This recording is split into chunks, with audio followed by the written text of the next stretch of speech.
Hello, Natalia. Yes. Hi, did you want to start? We have 3 attendees now. If you want to start, we can start, or if you want to wait, I don't know, maybe 3 more minutes to see if anyone else is joining. Okay. Yeah. All righty.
Do you think I should press stop and start again? I'll just leave it.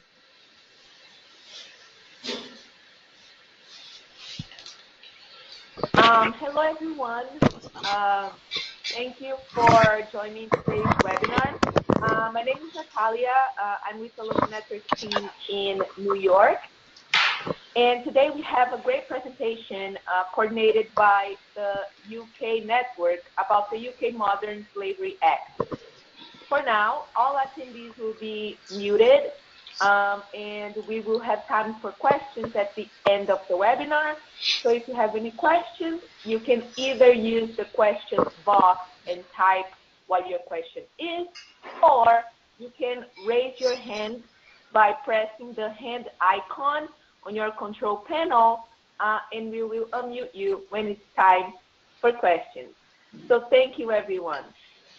As a way of an introduction, many of us have read articles in recent months about forced labor in various supply chains, ranging from construction to apparel to fishing.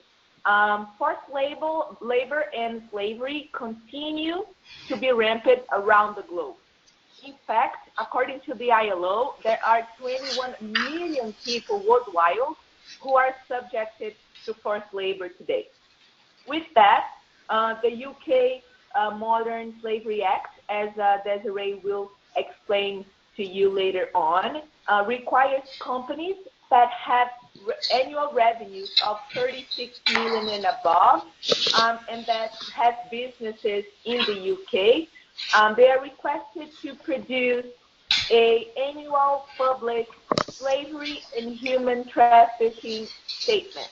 And in this statement, they should explain what are the steps that they're taking to ensure that slavery and human trafficking is not taking place in any of their supply chains or in any part of their business. It's either you produce this annual statement or you produce a statement that the company is taking no such steps. So with that in mind, we know that many of our Global Compact participants have operations in the UK or are based in the UK. So we thought it would be a great idea to have a webinar to explore more the implications of this modern slavery act. We understand that this act is very important for all the local networks, and since you may be asked by your members about this act and the implications for them, it is also, good to know about it, and maybe your country will be next in line to have something similar. So I thank Desiree and the UK Network for organizing this. And now over to you, Desiree. Thank you, Natalia, for facilitating this webinar. And thank you everyone for joining today. I'm really delighted. Hold on a second, we've just got some feedback here. I'm really delighted to lead this webinar today on this very important subject of modern slavery, and to specifically inform you of the Modern Slavery Act 2015, a new piece of legislation in the UK that safeguards victims of modern slavery and human trafficking and prosecutes abusers. The Act is very unique and introduces a number of new provisions, including a requirement on businesses to report on their efforts to eradicate slavery in their supply chains and business. This part of the Act, Section 54, will be the main focus of this presentation. However, before I get to that, I will firstly set the scene. Okay, so as you'll see from my outline, I'll be starting off by explaining how modern slavery is defined and shedding light on some statistics. I'll then move on to the Modern Slavery Act, which is the UK government's response to addressing this issue, before highlighting two key elements within the Act. Firstly, the establishment of the Independent Anti-Slavery Commissioner, a new independent role occupied currently by a man called Kevin Hyland. And secondly, I will outline Section 54, which focuses on transparency in supply chains, essentially the section within the Act that addresses business. I'll lastly conclude by discussing how we within the UK network understand the new requirements and we're helping our particular members, before opening up a dialogue with you on what local networks can do to address this topic and raise awareness among your members. So as you'll soon see now, there are a number of photos here, and I just wanted us to remember what modern slavery is. I think that these photographs sum up exactly what slavery is, essentially the absence of freedom, dignity, and human rights.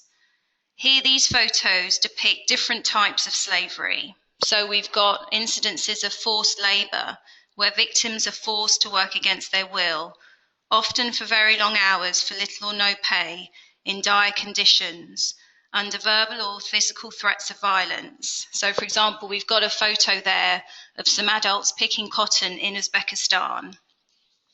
There are also photos there on depicting human trafficking, where young men and women, or even sometimes children, are moved either internationally or domestically so that they can be exploited. And then there's criminal exploitation, where often controlled or maltreated victims are forced into crimes such as cannabis cultivation or pickpocketing against their will. There's also debt bondage within this definition, where victims are forced to work to pay off debts that realistically they will never be able to. And sexual exploitation, where victims are forced to perform non-consensual or abusive sexual acts against their will, such as prostitution, escort work, or pornography. And in this case, women and children make up the majority of victims, but also, as we know, men can be affected. There's domestic servitude, where victims are forced to carry out household or domestic chores in private households for little or no pay. They have restricted movement and they are very limited, or they have no free time. And there's a photo there of this woman just looking out. It really defines this clearly. And lastly, descent-based slavery. And as you'll see that there are 3 women taken, this photo was taken in Niger, where there are women that are often born into a slave caste. So those are just the forms of modern slavery, and I just feel that the photos remind us of what we're talking about today. So on now to the scale. The scale of modern slavery is immense. It is estimated that 35.8 million men, women and children are trapped in modern slavery in 167 countries. And this is according to the Global Slavery Index. And for those of you that don't know, the Global Slavery Index is a flagship report of the Walk Free Foundation. So this particular index states that 10 nations in the world account for 76% of the world's enslaved victims. And as you'll see there from the map, India has the most slaves at 14 million, followed by China at 2.9 million, and then Pakistan. And some of the countries here you'll recognize later on when I discuss the Independent Anti-Slavery Commission as priority countries. So for example, Nigeria and Myanmar. Now, obviously, I've just discussed modern slavery, and I've looked at all forms of modern slavery. But as our focus is business, here I'm focusing on specifically forced labour. And as Natalia mentioned, the ILO estimates that 21 million men, women and children are victims of forced labour. And as you'll see, the Asia-Pacific region accounts for the largest number of forced labourers in the world, and that is 11.7 million, which equates to 56% of the global total. And this is followed by Africa at 3.7 million, which is equivalent to 18%, and then Latin America with 1.8 million victims at 9%. And the second pie chart on the right-hand side shows the breakdown of forced labour as documented by the ILO. You'll note that labour exploitation occupies 68% of the total, followed by sexual exploitation at 22%. And as mentioned previously, the majority of victims of sexual exploitation are women and girls. Now, this slide discusses the economics of forced labour, and I wanted to introduce it to highlight the unfortunate profits that sit behind these slavery statistics. Because let's not forget that this is considered an international crime. So in 2014, the ILO issued a report entitled Profits and Poverty, the Economics of Forced Labour. And within this study, it investigated that some of the underlying factors that drive forced labour, one of which is illegal profits.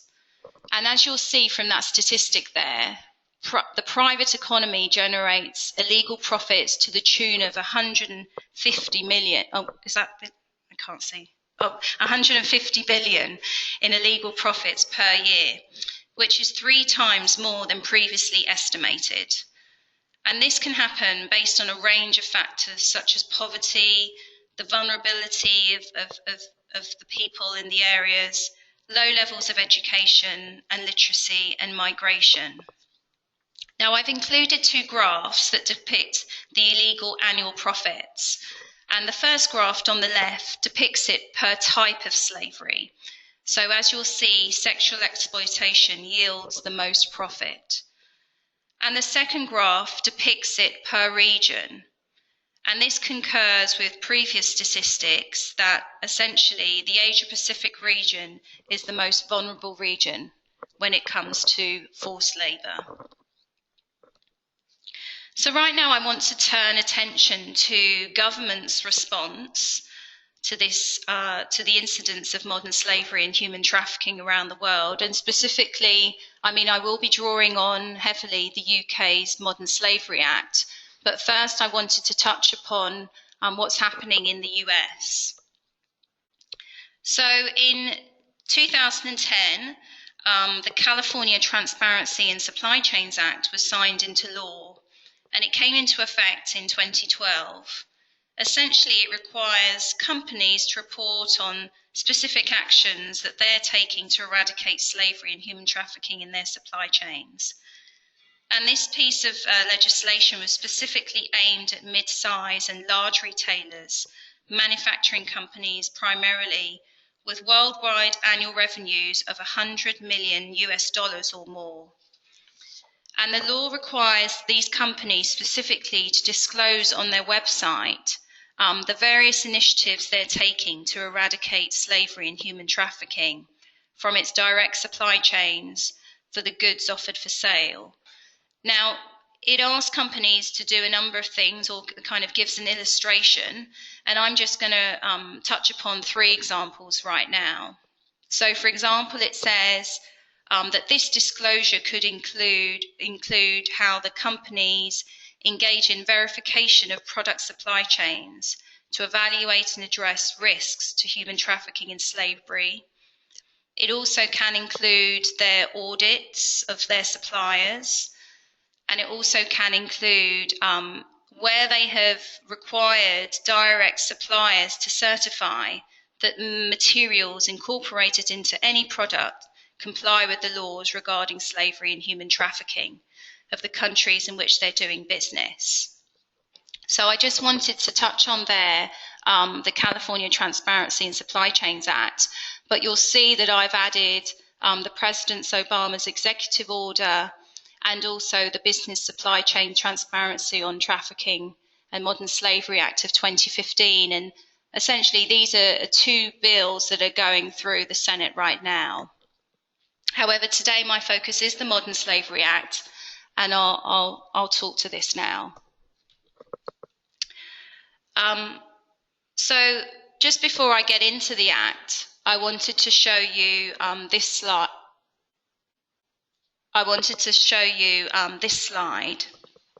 And for those of you that don't know, tragically in 2004, there were at least 21 Chinese undocumented migrant laborers that were drowned by an incoming tide after picking cockles off a particular coast in the UK. It was the Lancashire Cumbrian coast. And this area is called Morecambe Bay. And since 2004, this has been known as the Morecambe Bay Disaster. And this particular headline was taken from 2014, so 10 years after the tragedy. And what this BBC News has done here is they have put the pictures of all of the victims and the migrant labourers that were drowned. And it was a really compelling story. And at least here in the UK, this caught everyone, across actors, governments and companies and NGOs. This was really a firing rod for everyone. And NGOs in particular used it to lobby the UK government for a dedicated piece of legislation that addressed modern slavery in the UK and abroad. And it's really, part of this was really the main trigger for what then became the Modern Slavery Act.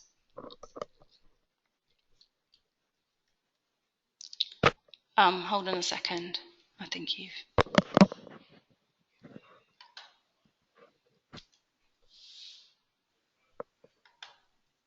Okay. So the Modern Slavery Act came into effect on the 25th of March, 2016. And it's a very detailed piece of legislation. And importantly, it consolidates provisions on slavery, servitude, forced or compulsory labour, and human trafficking. And this is particularly important, that the consolidation process, because it makes it very easier for those that work in enforcement and prosecution. So the Act has many unique features. However, here I've listed at least just 6, some of the main 6 that lots of people say are really unique. It introduces 2 new civil orders a specific statutory defence for enslaved or trafficked victims compelled to commit criminal offences.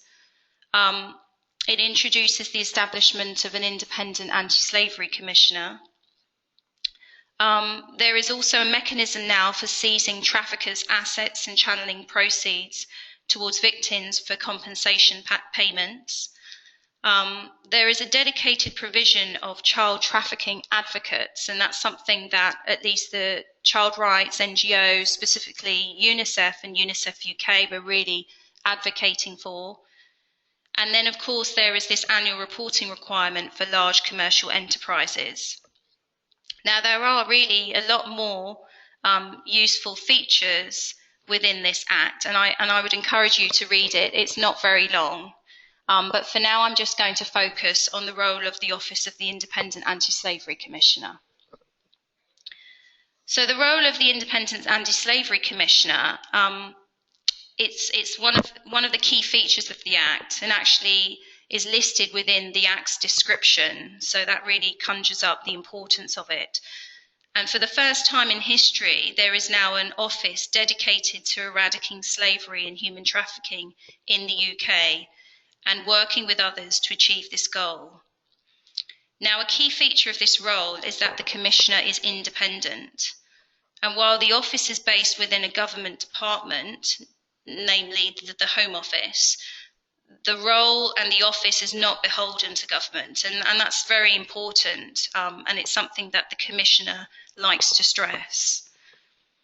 In fact, the Commissioner, he is responsible for monitoring and advising government agencies on their efforts in equal measures to other actors. Now, the Commissioner has established a strategic plan for the years 2015 to 2017, and he's outlined 5 key areas, which are victim identification and care, driving improved law enforcement and criminal justice responses, promoting best practice in partnership working, private sector engagement and encouragement of supply chain transparency, and international collaboration. And international collaboration has been particularly key for the Commissioner, and he talks and he informs many people that he was one of the people instrumental in helping to introduce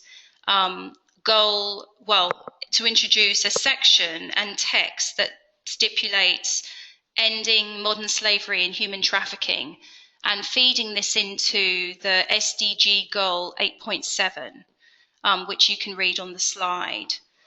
And I've spoken to him, and he's definitely said, you know, he's particularly keen to work with the UN Global Compact. He is keen, we are currently working with him, but he's also very keen to learn about the role of local networks and what local networks can do around the world to be advancing modern slavery and human trafficking. And that's maybe something that we can talk about later. Okay, so now we're on to the Act, and specifically Section 54, Transparency in Supply Chains, as it's called. And as Natalia mentioned, this provision, there's basically a requirement that commercial organisations, those earning having an annual turnover of £36 million or more, and carrying out business in the UK, in whole or in part, they are required to produce, as of now, an annual slavery and human trafficking statement. And that really is the title of the statement. Now, this statement should outline the steps the organisation has taken during the financial year to ensure slavery and human trafficking is not taking place in any of its supply chains or within its business, or, as Natalia mentioned, state that the organisation has taken no such steps. Now, as some of you will maybe recognise, this is quite similar to the report or explain requirement that we have on UN Global Compact signatories when it comes to the COP report. So that is very consistent, at least for the Global Compact signatories that are now required to produce this statement. So this is section 54 fleshed out more, and this is taken from the Act. And essentially it fleshes out what the statement should look like or draw upon. And you'll see there from A to F, it requires that there's information on the organisation's structure, its business, supply chains, any policies that they've taken in relation to modern slavery and human trafficking, due diligence processes, again, that relate to slavery and human trafficking, parts of the business and supply chains where there is a distinct risk of slavery and human trafficking taking place, and specifically any steps taken by the company to assess and manage that risk. It is mentioned there that it would be good to include information on the effectiveness of this exercise and any measurements against any key performance indicators that the company would have developed, and also training on slavery and human trafficking available to staff. Now, crucially, this slavery and human trafficking statement must be approved by the board of directors or equivalent higher body and signed by a director or equivalent. And this is really important to emphasize the leadership commitment by the company to address and eradicate modern slavery and human trafficking within its supply chains and business. Now, in terms of accessibility, the Act has specifically calls on commercial organisations to publish a slavery and human trafficking statement on a website if the organisation does have a website. And if it does, it specifically asks that a link be placed from a prominent page on the website's homepage. And actually, this, for some, which would seem quite a minor point, has been a big bone of contention for a lot of companies, because, as we all know, the homepages of commercial organisations they're fraught with lots of challenges and competing things that these companies want to communicate. However, if an organisation doesn't have a website, they are expected to provide a copy of the slavery and human trafficking statement to anyone who makes a written request for one. And that actually is within 30 days. And from an enforcement point of view, the Secretary of State could, in theory, bring civil proceedings in the High Court for an injunction, essentially a court order, which essentially says that, you know, the government can compel a company to produce this annual slavery and human trafficking statement. Now, what I wanted to do here is I wanted to show you some examples of some slavery and human trafficking statements, because some companies have started to produce them based on their financial year. So, for example, here we have a UK-based company called Halfords. They manufacture and sell bikes. You'll see here the red circle. Hopefully you can read it. It says, click here to view Halfords anti-slavery and trafficking statement. And essentially they have that on their website. It's a sliding box. So you'll see those 4 smaller circles, and every minute this will change. But the important point is it is there on the homepage of the company website, and that's the way that they've got around it. Now, once you actually click into that hyperlink, you are led to another page, and that's Halfords anti-slavery and human trafficking statement. You'll see it's very short, it's very top level and detailed. It is the first year of implementation, so there isn't a lot of detail in what that company's been embarking upon, but essentially, it does meet the minimum criteria. Now we have the second example is the Ford company, and as you know, Ford is US based. So Ford probably obviously hasn't necessarily needed to do a specific anti-slavery and human trafficking statement to comply with the MSA until now, but has been complying with the California Act, as I mentioned. And as you'll see there in yellow, it's highlighted. So this is how Ford is highlighting its slavery statement on its website. So that's right at the bottom of a very long page, but it does say it there. It says slavery statement. And then when you double click that hyperlink, you're taken to another page on Ford's website where it fleshes out in detail what it's been doing from the financial year 2015 to 2016. And as you'll see there, it gives you some information on the supply chain overview. It gives you a breakdown of numbers, as described and wanted in accordance with the Act. And then that's a particular long page. So when you scroll down, you can read about Ford's policies. They have a number of policies. They institute global terms and conditions that have weaved in requirements. There's a map there. It's slightly cut off, but essentially that's saying where they focus the areas, the countries, the prioritized areas for them. And then right at the bottom, I've inserted this just to show you that here it's been signed by the board of directors. There's a signature there. There's a name there. There's a date. So that's a company taking a very thorough approach to reporting against the requirements under Section 54 of the Modern Slavery Act 2015. So, although there hasn't been a lot of time since the Act came into effect, until recently, around 75 commercial organisations had submitted such statements, slavery and human trafficking statements. And there's been a flurry of activity and analysis from NGOs and law firms and consultancies. And I've picked upon one to give you some early indications of what some people are saying.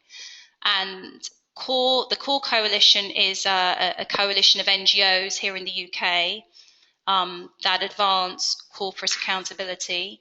And BHHRC is the Business and Human Rights Resource Centre. And essentially, the Core Coalition and the Business and Human Rights Resource Centre, they analysed 75 statements, and they concluded, this was in March of this year, and they concluded that there is patchy compliance with the Act. So they noted that only 22 statements met the two main requirements, which are, to be signed by a director and to be available from a company's website, and specifically the homepage. A lot of them do not go beyond the broad commitments and descriptions of their policies and procedures.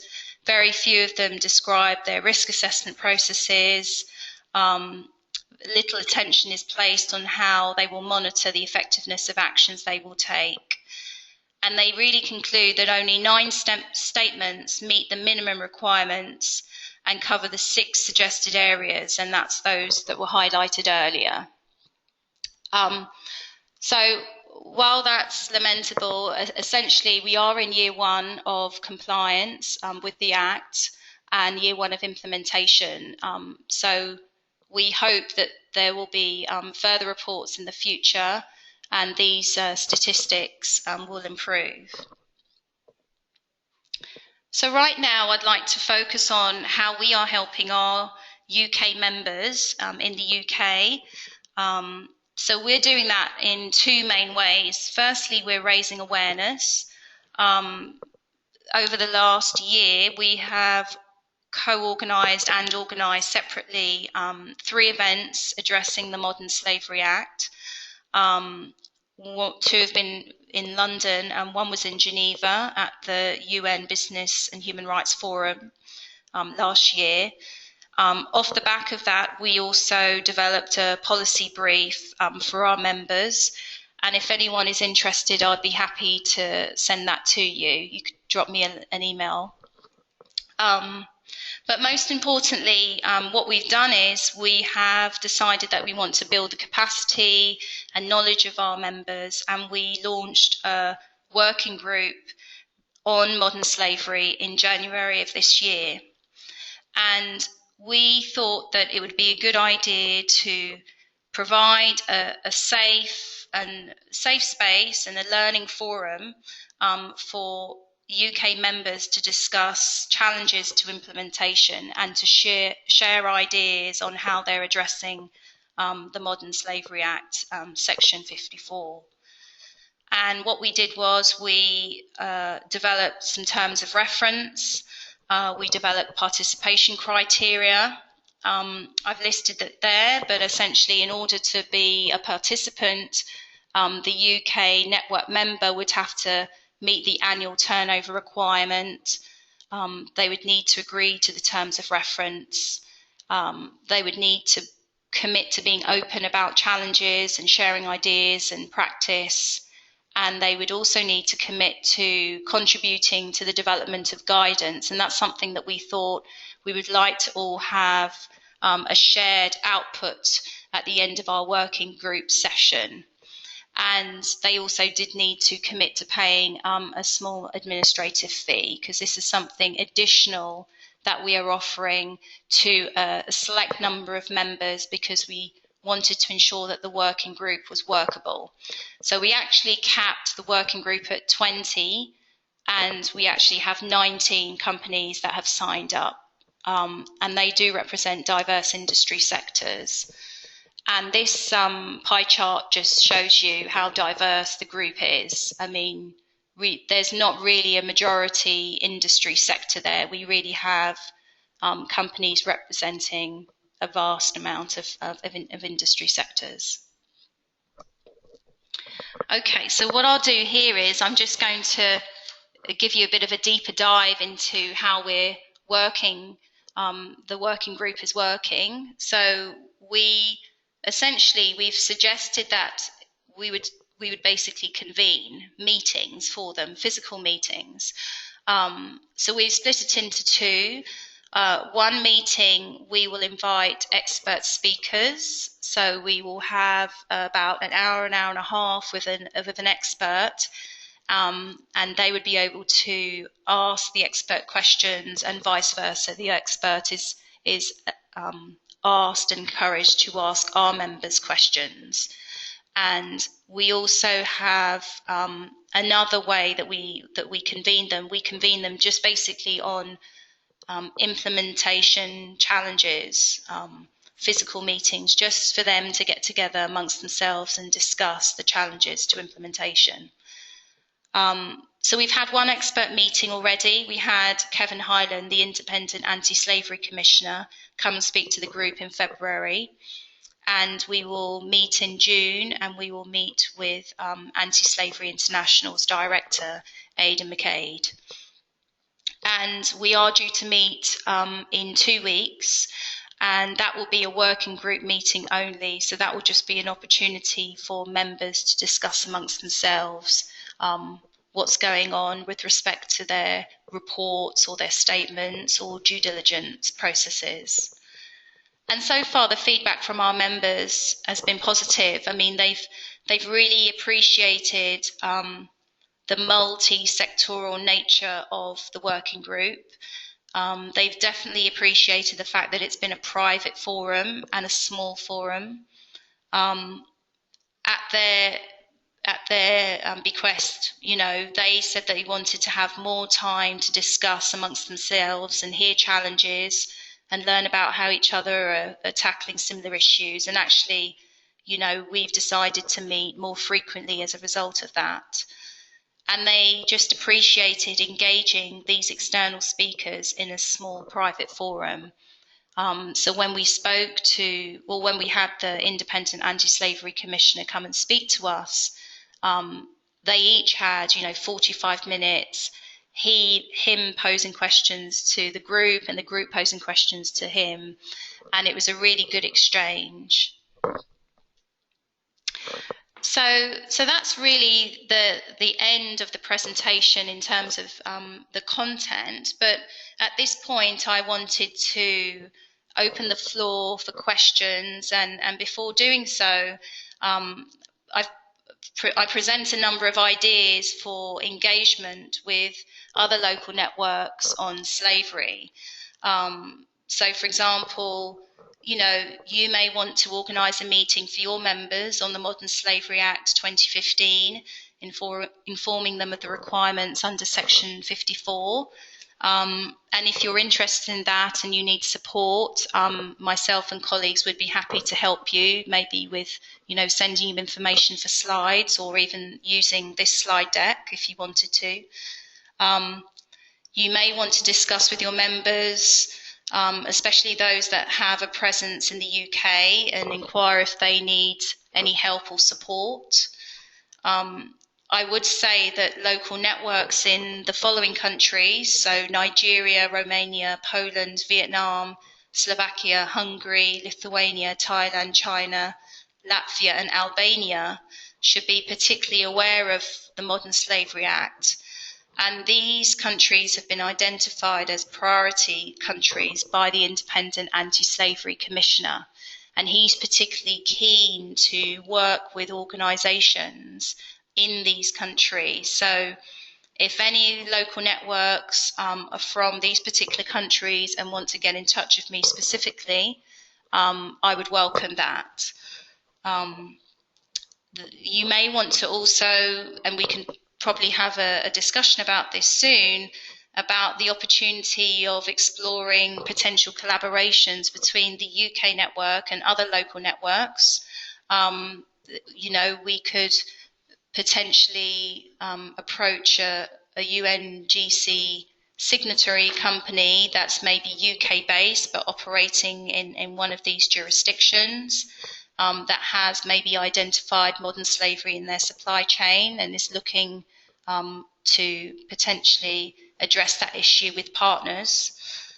And there's also an option to engage with the UN Global Compact's Human Rights and Labour Working Group to explore how, the UN Global Compact headquarters could drive momentum. I'm part of the UN Global Compact Human Rights and Labour Working Group, and they put out, good practice notes and lots of good materials. So maybe there's something there that, local networks, we could get together and collaboratively develop a good practice note on the Modern Slavery Act. Okay, so these are just some ways if you want to follow us or get in touch with us at the UK network. And thank you very much. I'm looking forward to your questions and hopefully working with you in the future. Thank you, Desiree, and it was a great informative presentation, and especially when it touched upon inter-network collaboration. This is something that we incentivize and we want to foster it more and more. We have great results whenever networks get together on a project. So thank you for reminding us of that. So now we will be taking questions. So once again, if you have any questions, write them down on the questions box or raise your hand by clicking on the hand icon, and we will unmute you so you can ask your question. So let's see the questions coming.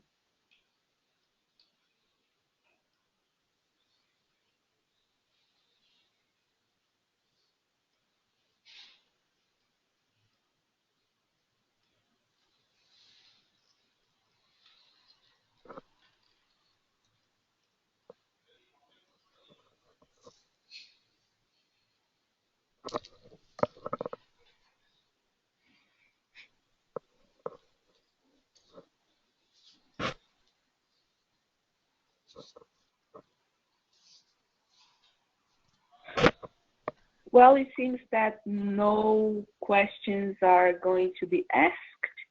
So That's fine. Desiree, if you want to close the webinar. Oh, there's one question coming. Okay, I'll read it out loud, Desiree, and then you can answer. So the question is, if a company is found to have slave labor in the supply chain, what measures does the company have to take? Thank you for your question, Aparna. Sure. I mean, I think the main thing that the company needs to do is, first of all, there's a communication piece to acknowledge that basically they've got slave labor in their supply chain, to come out and say that. And then it's about remediation. I mean, it's slave labor, so you can't tolerate that, so you need to remediate that situation immediately. But, you know, there are lots of, you know, I could pose a question back. You know, there are lots of questions here. You know, is this a UK company? Is it not a UK company? I mean, I would say now, at least for companies that are thinking of the Modern Slavery Act and their compliance, they would be probably maybe looking even to pull out of the country, to stop at least operations there.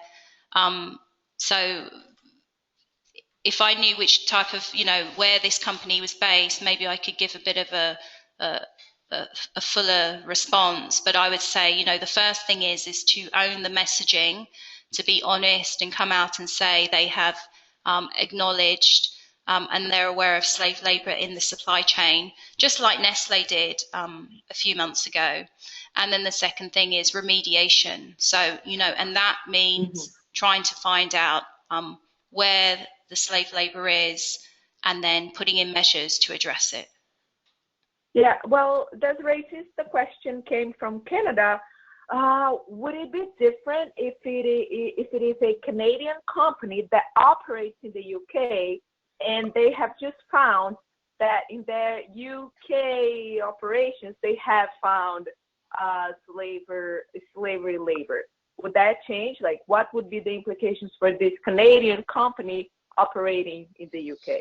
Oh, well, that's great, because essentially, if that happened, that company should definitely be owning up to it and getting in touch with this independent anti-slavery commissioner and letting all the appropriate authorities, you know, the law enforcement agencies of the UK know, because if not, there will be serious repercussions. So, you know, owning up to it initially and in a timely manner will be really important if it was in the UK, because, you know, that now there is law, and essentially, you know, a company has to demonstrate that they're doing due diligence, and it has to be meaningful due diligence, or otherwise there will not be an excuse. Thank you, Desiree. And we have a follow-up question. Yeah, so, I can see them. So, oh, you can see them? Okay, perfect. Yeah. So, are there any implications for the company? That means that there is no immediate implication for the company as long as they're showing that remediations. I mean, implications. I'm wondering if that person means prosecution. So, under the Modern Slavery Act, you can't be prosecuted like a company is a legal entity. It's not an individual person. So a company can't be put into prison. So in effect, Section 54 relates to reporting on actions. It's a transparency disclosure requirement. So it's one step removed. And really, this is the way the UK government and other governments are trying to get companies to embed due diligence in their supply chains. Because I guess now governments don't feel that they're able to say, you must do due diligence.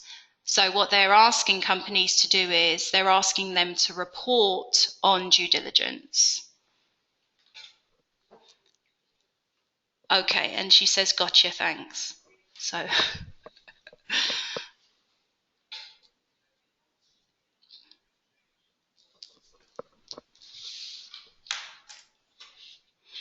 I think that's really important. That's a really important takeaway for everyone. That Section 54, it's about disclosure and reporting, and so it's one step removed from forcing a company to take on board certain initiatives and activities. So government doesn't have that power to do that, but they do have the power to request them to report on what they're doing.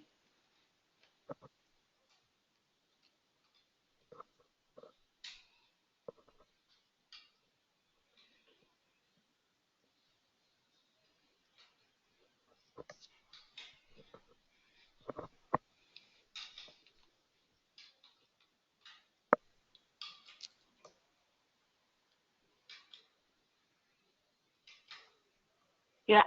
Are there any other questions? If there are, please type them in the questions box or raise your hand by clicking on the hand symbol. And if not, Desiree, maybe you can say your final words and we can close this webinar. Sure.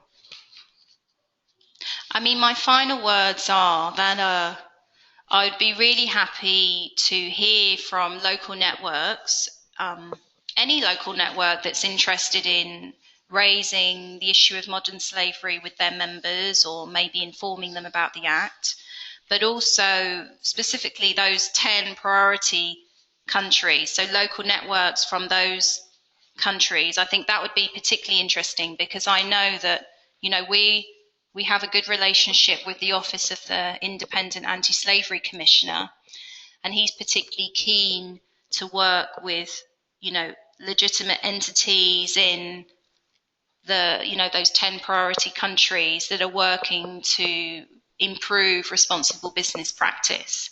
So he would be particularly interested in, for example, engaging with us and the local network of Nigeria, for example. So really, those are my closing remarks. But also, within UNGC, Natalia, if you want to take this back and speak to colleagues in the human rights team, and you can both come back to me, and we can potentially think of a collaboration that way also. Yeah, Desiree, absolutely. I 100% agree with you. And another idea would be for you to reach out to these networks in the priority countries. We can attach a link to this webinar, and you can have, you can invite them for a call for further action. I think that would be the next step. So we have this content expanding instead of having one webinar and letting it be. So that would be my input to you. And you have access through the database, through our knowledge sharing system. You have access to all the network's contact points. So I would start with the priority countries and explore opportunities for inter-network collaboration. Well, and Desiree, thank you so much, you and Steve and your team, for organizing this webinar and maybe staying later than you should. And thank you for our participants for being here with us today. If there is not another question, Aparna, thank you for coming. If there's not another question, I think we can end the webinar. Right, okay. Great. Thank you very much, everybody, for joining me today, and Banafsha. And also thank you, Natalia, for facilitating. Oh, yes, absolutely. Anytime. Okay, great. See you then. Bye. See you. Bye-bye.